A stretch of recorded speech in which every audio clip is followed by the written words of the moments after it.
How to start an online business and not get sued, because you don't want that to happen, because that sucks and then you wouldn't be in business.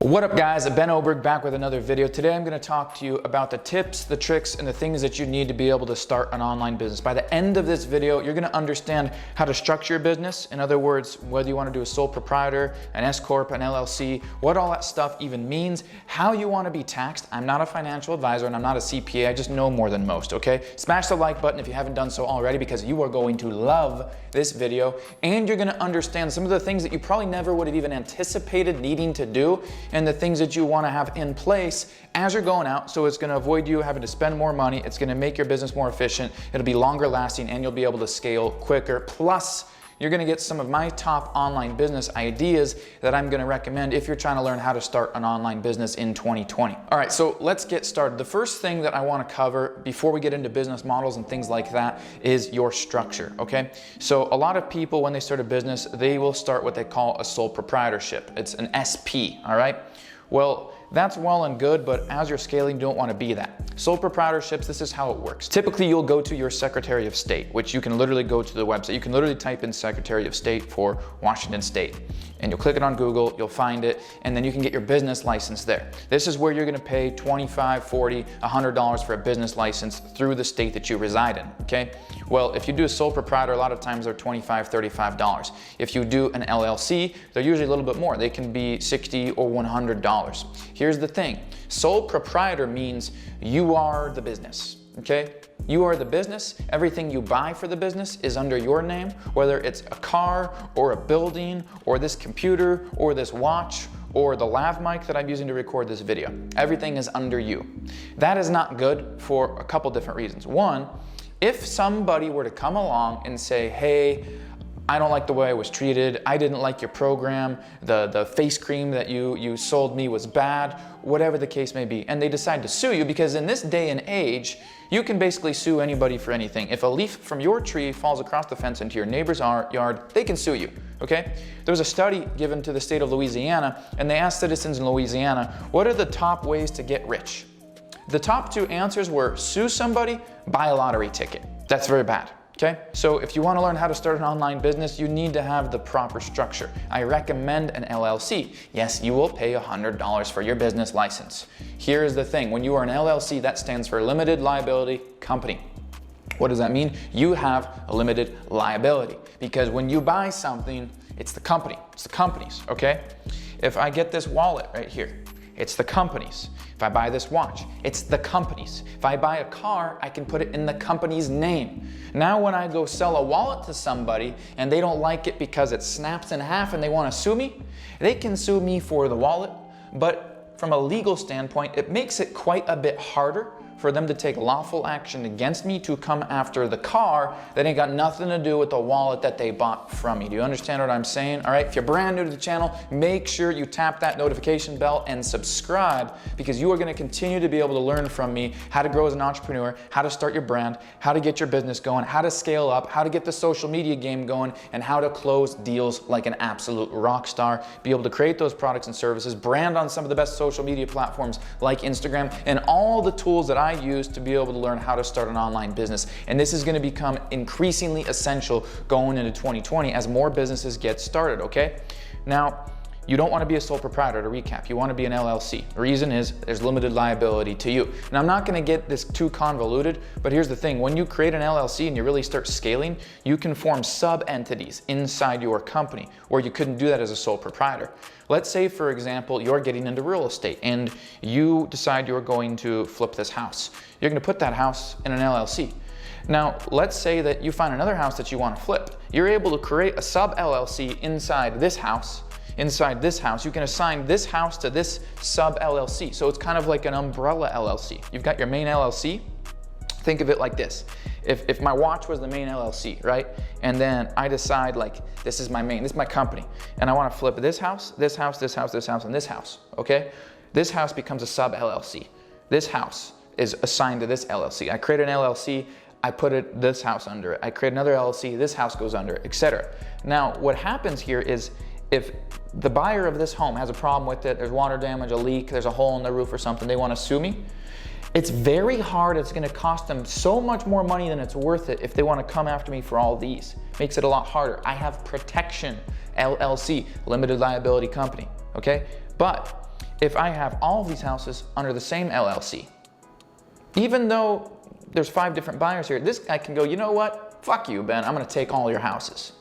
That is why spend the extra $75, get the LLC, okay? Now the second part about starting an online business, or any business for that matter, is how you are taxed. When you get your license from the Secretary of State, you're gonna get it mailed to you, and it's gonna look, so it'll say State of Nevada business license. It'll have the name of your company or whatever state you're in, all right? Once you get that, write this down. You're going to go to the IRS website. You're going to go to tax forms. You're going to look for form 2553. Okay? 2553 is the form where you elect to be taxed in a certain regard. Okay?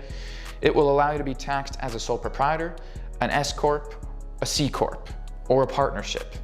We're not going to talk about partnerships. Don't go into business with somebody that doesn't operate on your level. Don't go get partners until you know what you're doing and know what it takes to have a good partner. All right? Sole proprietors, if you choose to be taxed as a sole proprietor, as if you are an individual. See, when you're an LLC, you can choose the way you want to be taxed.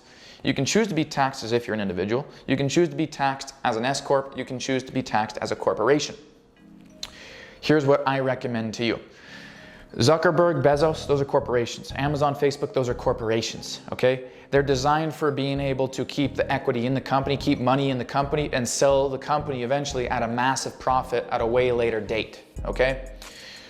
The other thing is corporations are typically extremely big companies. You know, Facebook, Amazon are big companies.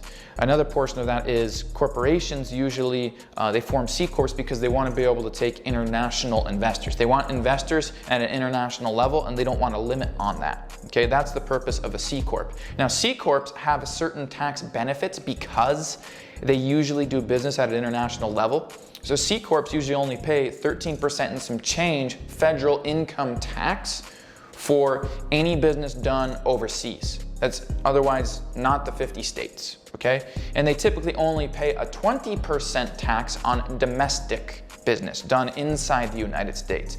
However, they are subject to double taxation, and the money typically has to stay in the company. C-Corps are not what I recommend if you are an entrepreneur that plans on having a few employees, scaling out, and then getting big. You don't want to be a sole proprietor either because you will pay the most tax. The best way, in my opinion, is to do an S-Corp. And by the way, full disclosure, once again, I am not a CPA. However, I have yet to find a CPA that's more financially literate than a rock, okay? So this is just for educational purposes. What I want to know in the comments, let me know what your business is, where you're based out of, because this information applies to a lot of different countries. Australia has a very similar structure. Canada has very similar structure. And there's a lot of parts in Western Europe that have very similar structure, all right? So in a little bit, I'm going to talk about some of the tax incentives and some of the tax breaks that you can take advantage of. And then I'm going to go into a lot of the business models, especially with online businesses and learning how to start an online business in 2020 that you can get into. Right now, what I want to talk about is breaking down the S-Corp. I'm an S-Corp, okay? And what that means is, let's say I make $1 million in a year, okay? The company, let's say the company makes $1 million in a year, okay? So I pay out, employees, or I contract work, I have 1099 work, or whatever the case may be. By the way, if you live in California, you won't be able to legally 1099 people anymore. California is not actually gonna let you do contract work. If you are a business owner operating in the state of California, you soon will no longer be able to 1099 because California needs to become its own country, and they're the politically worst state in the entire United States, by far. They suck. California sucks. If you're in California, you need to get the fuck out. So if you have an S-Corp, you make $1 million in a year, what you can do is you pay yourself a salary. So you own the company, but you're also essentially an employee of the company. So if you make $1 million, here's what you need to decide. How much do you need to pay yourself to just like pay your bills, have food on the table, you know, a little nickel and dime expenses and things like that? I know for me that I only need to pay myself about $8,000 per month. So what I do is there's $1 million here. Each month or every week, I'll usually transfer like $2,000 to myself. So all the money, all the deposits, all the bank, everything, the payments, the recurring subscriptions, everybody paying the company, all the customers, it all goes into my merchant account, okay, my payment processor. Make $1 million, it all goes into my business checking account. I have a personal checking account, all right? So what happens is I set up an automatic withdrawal every week. I've determined that I need about $8,000 per month for my personal expenses. Okay, so what ends up happening is every week $2,000 comes out of my business checking, all right? So there's $1 million sitting in here, and over the course of a year, I'm only gonna use about, what's 8 times 12, that's $106,000? Is that 8 times 10, 80, 8 times 2, I guess it's $92,000, am I doing my math? $96,000, it's $96,000, okay? So I'm gonna use $96,000 of that million. I'm gonna have $894,000 left. Let's call it $900,000 left. I, as an individual, am gonna pay personal income tax on that $96,000 that I have paid myself. That is gonna look like somewhere around 30 grand. I'm gonna give 30 grand to the government, to the IRS. All right, my cumulative tax rate, I'm paying myself $96,000, is gonna be somewhere around 31%. I'm gonna pay about 30 grand on that, all right? The company is gonna pay income tax on what it makes. But here's where I want you to understand something. With capitalism in the United States, we have a bracketed tax rate. In other words, you know, the first $0 to $10,000 is taxed at X percentage, and then $10,002 to $18,000 is taxed at X percentage. And it goes from, it's incremental, it goes from like 11 to 13 to 18 to 24 to 27 to 34%, etc. Okay? So when you make $100,000 and you're paying income tax off of that, cumulatively, your average rate is basically an average of all of those tax brackets you're in. So the bottom 10,000 might only be taxed at this amount, and then the next 15 grand is gonna be taxed slightly higher, and cumulatively that $96,000 is taxed at 31%. I'll pay about 30 grand. If you bunch that whole million together, if you were a sole proprietor and you said, I've made $1 million and I'm paying tax on that, what ends up happening is you're going to pay tax on the cumulative rate of that $1 million average. But when you separate them and go, here's what the company made, and you pay income tax on the 894 of the company, and then here's what I made, the 96, or I guess it would be 904 of the company, I'm sorry. 904 of the company and 96 for me. It's going to be a slight decrease because you've separated them. So now you're not gonna have, you know, an additional $96,000 way at the top, you know, at the highest bracket. If I have 906, between 906 and $1 million, right? That's gonna be taxed at the most. I'll pay 35% on that, but I'm only paying, you know, an average of 31% here. So it'll save me about 4% in my federal income tax in a tax year. And off of $1 million, that's decent, that's 40 grand. That's a $40,000 chunk right there.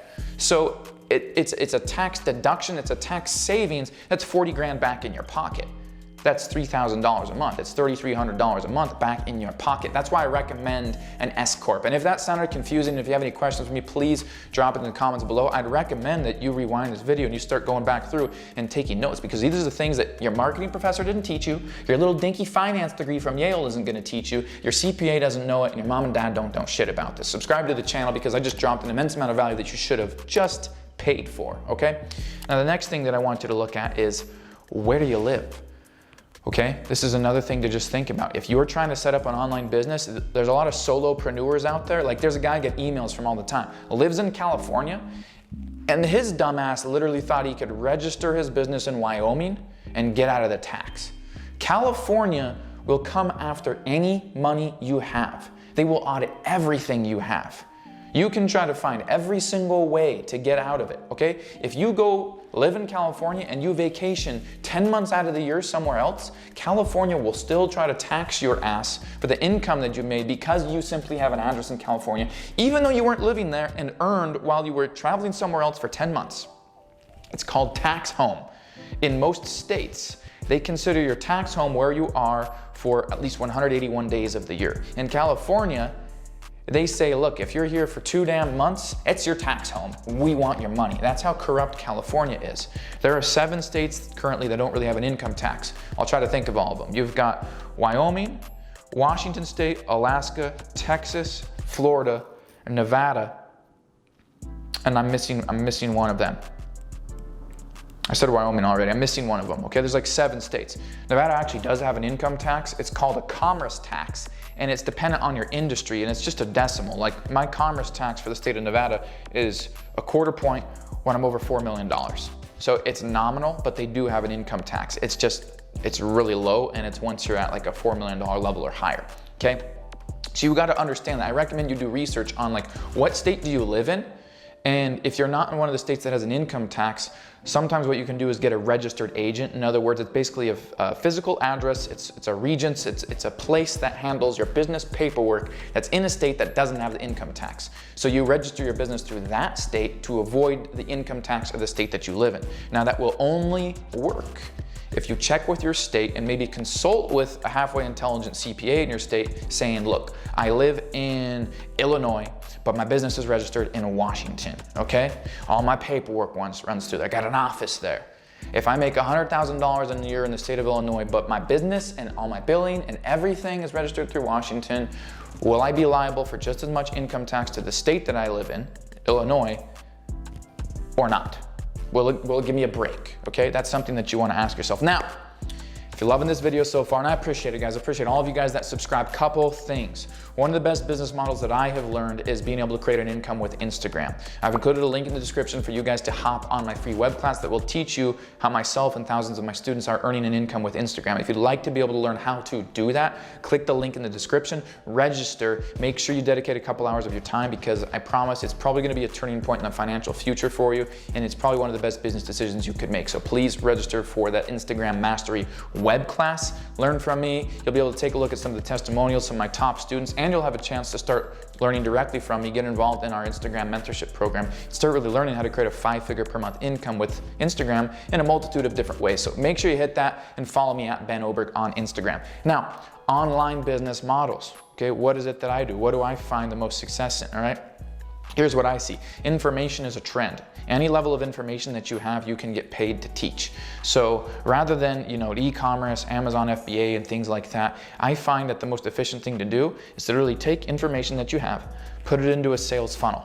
Sales funnels are where you have an email. You've been through sales funnels before. You know when you subscribe to somebody's list or for VIP or updates, that's a sales funnel, okay? So I'm gonna give you XYZ free information in exchange for your email. Now I've got your contact info. I've got a way to market to you, retarget, run ads to you, distribute more content to you to try to get you to buy something of mine. So they're gonna give me their email in exchange for some sort of free offer. I'm gonna give them that free thing, and then I'm gonna upsell them.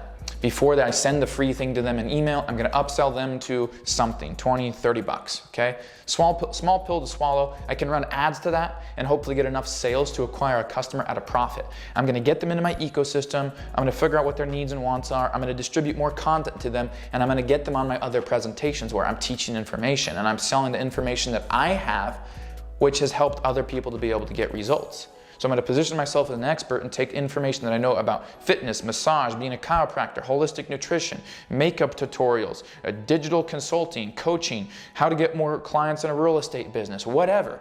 And I'm going to sell them my training, my teaching, my one-on-ones, my mentorship programs, my whatever for $1,000, $2,000, $5,000.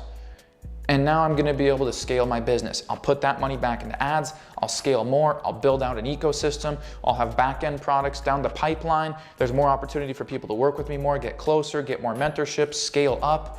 And in the grand scheme of things, I look at the $1,000 I spent today, and 6 months from now, that person that I spent $1,000 to get is now worth $5,000 to me, and my model's operating at a 500% ROI. And that is how to start an online business, and that is how to do it effectively in 2020. Appreciate you guys. Ben Oberg here. Make sure you subscribe, smash the like. I reply to every comment below, and I'll see you in the next video.